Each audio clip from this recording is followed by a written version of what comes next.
আপু, আমাদের এই বিজনেস কি যে কেউ করতে পারবে নাকি কোনো নিয়ম কানুন আছে? আমাদের এই বিজনেসটা যে কেউ করতে পারবে। এটা এখানে কোনো জেন্ডার বেসড বিজনেস না। এটা ছেলে-মেয়ে যে কেউ করতে পারবে যদি সে 18 প্লাস হয়। আর এই বিজনেসটা করার জন্য আসলে স্পেশাল কোনো ব্যাকগ্রাউন্ড যে থাকা লাগবে এরকম কোনো কিছু নেই। যে হাউসওয়াইফ কিছুই জানে না একদম সেও করতে পারবে। আ যার কোনো জব এক্সপেরিয়েন্স নেই বা কোনো কিছুর এক্সপেরিয়েন্স নেই সেও করতে পারবে।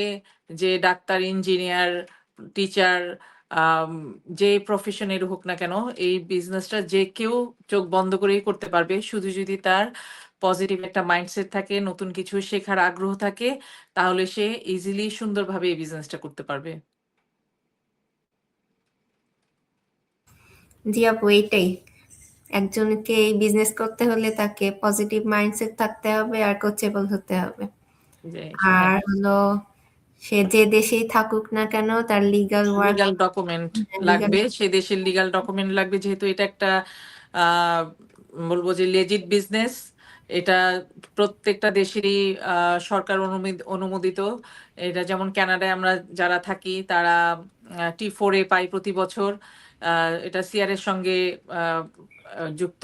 সো আ যে দেশে থাকবে সে দেশে তার লিগ্যাল ডকুমেন্ট দিয়ে এই বিজনেসটা শুরু করতে হবে। এইটাই।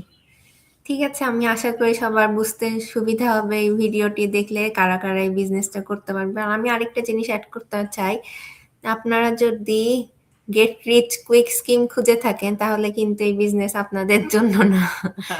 এখানে অন্য সব কাজের মতো এখানেও আপনাকে এফোর্ট দিতে হবে, হার্ড ওয়ার্ক করতে হবে, কনসিস্টেন্ট থাকতে হবে।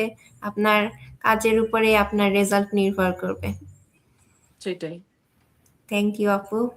No problem Sharmin, thank you